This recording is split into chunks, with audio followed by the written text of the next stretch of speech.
ناظرین کرام، جب آپ وضو کرنے کے لیے بیٹھیں تو سب سے پہلے بسم اللہ پڑھ لیں، کیونکہ بسم اللہ پڑھنا یہ سنت ہے۔ اس کے بعد آپ اس طریقے سے دونوں ہاتھوں کو گٹوں تک دھو لیں۔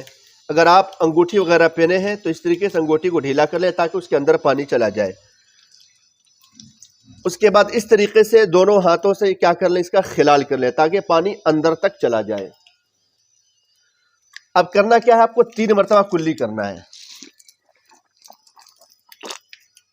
اس کے بعد اگر آپ کے پاس مسواک وغیرہ ہو تو مسواک کر لیں، ورنہ شہادت کی انگلی سے اس طریقے سے دانت کو مل لیں۔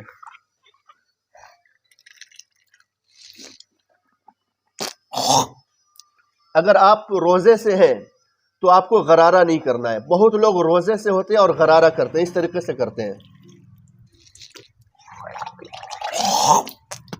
اگر اس طریقے سے غرارہ کریں گے، ہو سکتا ہے کہ پانی آپ کے حلق کے اندر چلا جاؤ اور آپ کو پتہ بھی نہ چلے اور آپ کا روزہ ٹوٹ جائے۔ تو اگر آپ روزے سے ہیں تو بالکل غرارہ نہیں کرنا ہے۔ تو 3 مرتبہ کلی کرنا ہے۔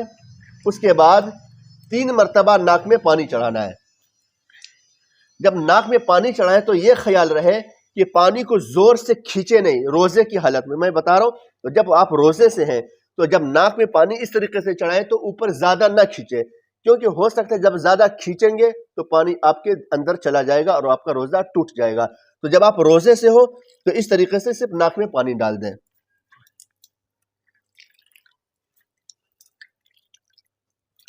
ہاں، لیکن اگر آپ روزے سے نہیں ہیں تو کیا کریں، اچھا پانی نرم ہڈی تک اچھا کھینچ کے پہنچا دیں۔ یہ 3 مرتبہ ناک میں پانی ڈالنا۔ اب 3 مرتبہ کیا ہے، چہرہ دھونا۔ 1 مرتبہ چہرہ دھونا فرض، 3 مرتبہ چہرہ دھونا سنت۔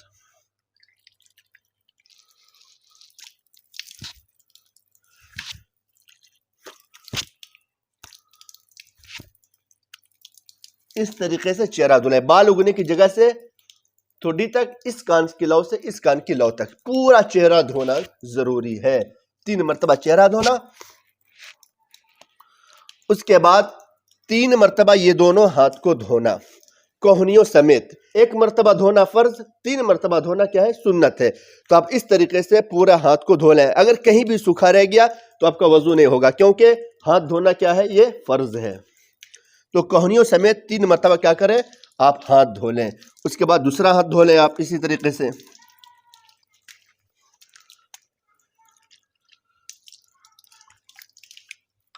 اب دونوں ہاتھ دھونے کے بعد کیا کرنا ہے، مسح کرنا ہے۔ مسح کرنے میں بہت سارے لوگ غلطی کرتے ہیں، میں آپ کو مسح کر کے دکھا رہا ہوں۔ اگر آپ ٹوپی وغیرہ پہنے ہیں تو اس طریقے سے اتار دیں اور یہ انگلی کو اس طریقے سے ملا لیں، اس طریقے سے ملانے کے بعد آپ اس طریقے سے ہاتھ کو سیدھا لے کر جائیں اور بالکل ہتھیلی کو چپکا کر اس طریقے سے لائیں۔ اب یہ دونوں شہادت کی انگلی بچ گئی تو کان کے اندر اس طریقے سے گھمائیں، اور یہ دونوں انگلی بچ گئے تو کان کے لو پر اس طریقے سے کیا کریں، مسح کریں۔ اب پیچھے کا حصہ جو بچ گیا ہے تو کیا کریں، گردن کا مسح کریں۔ اس طریقے سے لوگ کیا کرتے ہیں، گلے کا مسح کرتے ہیں۔ یاد رکھیں، گلے کا مسح کرنا کیا ہے، مکروہ ہے۔ مسح کرنا ہے آپ کو گردن کا۔ یہ ہو گیا تیسرا فرض۔ اب چوتھا فرض بچا ہے پیر دھونا۔ پیر دھونے کا سنت طریقہ کیا ہے، میں آپ کو دکھا رہا ہوں۔ پیر دھونے کا سنت طریقہ یہ ہے کہ آپ ادھر سے سٹارٹ کریں، پیچھے والی انگلی سے اس طریقے سے مسح کرتے ہوئے جائیں اور یہاں تک دھو لیں۔ یاد رکھیں، پیر دھونا بھی یہ فرض ہے۔ جب یہ پیر آپ کا ہو گیا تو دوسرا پیر اب آپ کو ادھر سے نہیں دھونا ہے بلکہ ادھر سے دھونا ہے، اس طریقے سے۔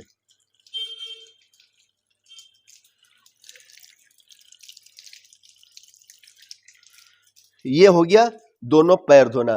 تو ناظرین کرام، وضو کا پریکٹیکل طریقہ سنت کے ساتھ، فرائض کے ساتھ آپ کو میں نے دکھایا اور وضو کر کے بتایا۔ آپ جب وضو کرتے ہیں تو غور سے اس ویڈیو کو دیکھ لیں کہ آپ کے اندر کون کون سی غلطیاں ہیں۔ اگر آپ کے اندر کچھ غلطیاں ہیں تو اس غلطیوں کو کیا کریں، اب درست کریں اور اپنی خود اصلاح کریں اس ویڈیو کے ذریعے، کیونکہ میرا اس ویڈیو کو بنانے کا مقصد ہی یہی ہے کہ ہر مسلمان بھائی کو صحیح طریقے سے وضو کرنا آ سکے، کیونکہ جب آپ کا صحیح وضو نہیں ہوگا تو آپ کی نماز بھی نہیں ہوگی۔ تو ناظرین کرام، امید کرتا ہوں کہ یہ ویڈیو آپ کو ضرور پسند آیا ہوگا، اور وضو کے 4 فرائض ہیں، یاد رکھنا اس کا ضروری ہے: چہرہ دھونا، دونوں ہاتھ دھونا، مسح کرنا اور پیر دھونا۔